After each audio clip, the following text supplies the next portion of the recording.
안녕하세요. 진달약사입니다. 오늘은 역류성 식도염에 대해서 말씀을 좀 드려보려고 하는데요. 제가 이제 소장내 세균 과다 증식증에 의해서 가스가 많이 차고 복부 백만이 심해서 좀 힘들어 하시는 분들 상담을 되게 많이 하고 있는데, 그 상담을 하신 분들 중에 많은 분들이 그 역류성 식도염 약을 드시고 나서 좀 안 좋아진 케이스들이 되게 많으시더라고요. 그 역류성 식도염 약으로 대표적으로 쓰는 게 그 PPI라고 그래서 프로톤 펌프 저해제를 쓰거든요. 그래서 강하게 위산을 억제하는 약인데, 이 약을 좀 오래 드신 분들이 위산을 너무 강하게 억제를 하다 보니까 저산증 상태가 되고, 저산증이 되면 그 위산의 중요한 역할이 그런 소화를 시키는 역할도 하지만 우리가 먹은 음식에 묻어있는 그런 세균들을 살균해주는 역할을 하거든요. 강한 강산이기 때문에. 그런데 그게 잘 안 된 상태로 이렇게 음식이 넘어가기 때문에, 일단은 소화가 잘 안 되기 때문에 음식이 오래 머무르고, 또 그 속에 균이 묻어 있기 때문에 이게 이제 균이 번식을 더 많이 하게 됩니다. 그래서 그것 때문에 더 이렇게 소장에 세균이 과다 증식하면서 가스나 복부 백만을 이렇게 유발하게 되는 그런 병으로 이렇게 진행되는 케이스들이 많으시더라고요. 그래서 제가 한번 그 공부를 해봤는데, 그 우리나라 사람들의 보통 한 40대 정도가 되면은 그 저산증에 속하는 분들이 한 30%가 된다고 그래요. 그리고 한 70대 정도가 되면 50% 정도가 저산증이라고 그러거든요. 그 사이에 있는 분들은 뭐 거의 뭐 50% 사이에서 이렇게 저산증 상태가 되겠죠. 그래서 40대 이상이 넘어가면 거의 저산증인 분들이 굉장히 많다는 뜻이고요. 그래서 그런 분들이 이미 저산증 상태인데 더 강하게 위산을 억제하는 약을 쓰다 보니까 더 심한 저산증 상태가 되는 거죠.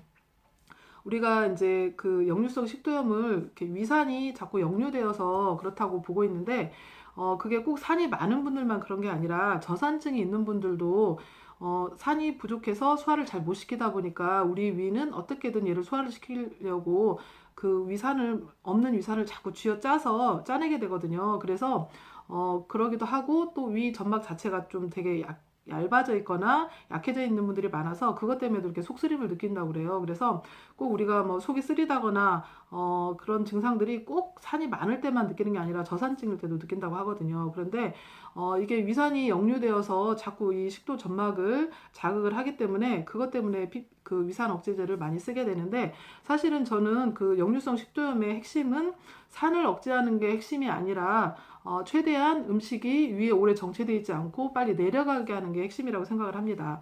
왜냐하면 위에 음식이 소화가 안 된 음식이 오래 정체가 돼 있으면 그거 자체가 그 여러 뭐 위산이나 소화 효소들, 그 위 점액들을 이렇게 분비하게 만들고요. 또 소화가 안 된 음식이 오래 정체가 돼 있으면 아까 말씀드린 것처럼 가스 같은 게 많이 생기게 되거든요. 그러면 그 압력이 높아지면서 그거에 의해서 자꾸 이렇게 위로 올라가려는 그 역류의 경향이 생기게 되거든요. 그래서 자꾸 그런 게 생기다 보면 이제 식도 관략근도 이렇게 헐거워지고, 그러면서 이제 너무 쉽게 역류가 되는 상태가 되는 거죠. 그래서 꼭 위산을 억제하는 것보다 최대한 소화가 잘 되게 해서 내려가게 해주는 역할을 하는 약들을 많이 써줘야 이게 내려가 버리면 역류될. 그래서 음식도 최대한 평상시 소화가 좀 잘 안 되던 음식들은 삼가해 주시는 게 좋은데, 특히 고지방식이나 밀가루 음식들 이런 거는 피해 주시는 게 좋고요. 또 뭐 커피나 탄산음료 이런 것들도 이렇게 식도 관략근을 약하게 만드는 역할을 하니까 그런 것들도 되게 피해 주시는 게 좋습니다. 그래서 저는 제가 식도염에 쓰는 영양요법은 주로 소화를 빨리 되게 하는 소화효소제, 그 다음에 그 미강, 달래, 앵두 이런 게 같이 들어있는 해소골드 아니면 해소환이라는 제품이 있거든요. 원래 옛날에 그 소가 이렇게 땡볕에서 일을 하고 와서 이렇게 그 먹이를 딱 주면 너무 더위에 지쳐서 그걸 먹지를 못했다고 그래요. 그런데 거기에다 쌀겨를 딱 같이 섞어주면 그거를 잘 먹고 소화를 시켰다고 합니다. 그거 같이 이 미강이 바로 쌀겨에 해당이 되는데, 그게 이렇게 우리가 먹은 음식이 정체되지 않고 잘 이렇게 삭혀져서 내려가게 해주는 역할을 하거든요. 달래나 앵두도 좀 그런 역할을 도와주는 역할을 하고요. 그래서 그 액제로 나온 해소 골드라는 제품도 있고 한제로 나온 해소 환도 있는데, 이제 둘 중에 그 상태에 따라서 골라서 써드리고 있고요. 그 다음에 이 식도 관략근이 이렇게 헐거워져서 그런 분들이 많은데, 식도 관략근도 이렇게 짱짱하게 조여지려면 콜라겐이 필요하거든요. 그래서 뭐 다른 뭐 다른 연어나 뭐 이런 생선 비늘에서 추출한 그런 콜라겐도 도움이 되지만 붕어에서 추출한 세롬미 콜라겐이라는 게 있습니다. 그 붕어는 원래가 위나 장에 굉장히 도움이 되는 그런 그 생선이더라고요. 그래서 붕어에서 추출한 그 콜라겐을 같이 제가 써드리고 있습니다. 그러면 위장 기능도 좋아질 뿐더러 이 콜라겐, 그 콜라겐에 의해서 식도 관략근 자체가 좀 튼튼해지는 효과가 있거든요. 그래서 저는 일단은 뭐 상태에 따라서 더 가감을 할 수도 있지만 그 세 가지를 기본으로 써드리고 있고, 그래서 제가 그 역류성 식도염의 핵심으로 보고 있는 거는 위산을 차단하는 것보다는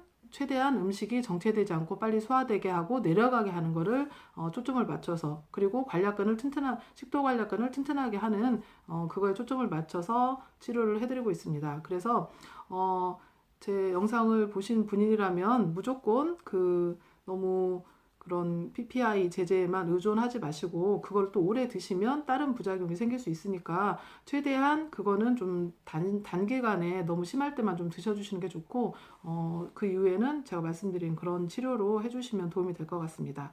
그리고 자는 동안에 역류되기가 쉽기 때문에 이렇게 좀 베개를 약간 이렇게 기울여서 좀 높게 해서 베고 주무시면 좋고요. 또 약간 이렇게 계속 구부리는 걸 하면 이렇게 역류되기가 쉽기 때문에 뭔가 구부리는 거나 이렇게 뭐 헬스 운동 같은 거 하실 때도 이렇게 구부리는 동작 같은 거 있거든요. 좀 그런 것들도 삼가해 주시는 게 좋습니다. 그리고 최대한 소화가 잘 되고 속이 편한 음식 위주로 드셔주시면 역류성 식도염도 잘 개선이 될 거라고 생각이 됩니다. 오늘은 제가 그동안 상담받으면서 분명히 뭔가 좋아지려고 약을 먹었는데 다른 것이 안 좋아진다거나 그게 잘 개선이 안 된다거나 이런 그 케이스를 많이 이 역류성 식도염 때문에 약을 드신 분들한테 많이 접했기 때문에 그거를 좀 꼭 알려드리고 싶어서 영상을 찍게 되었습니다. 감사합니다.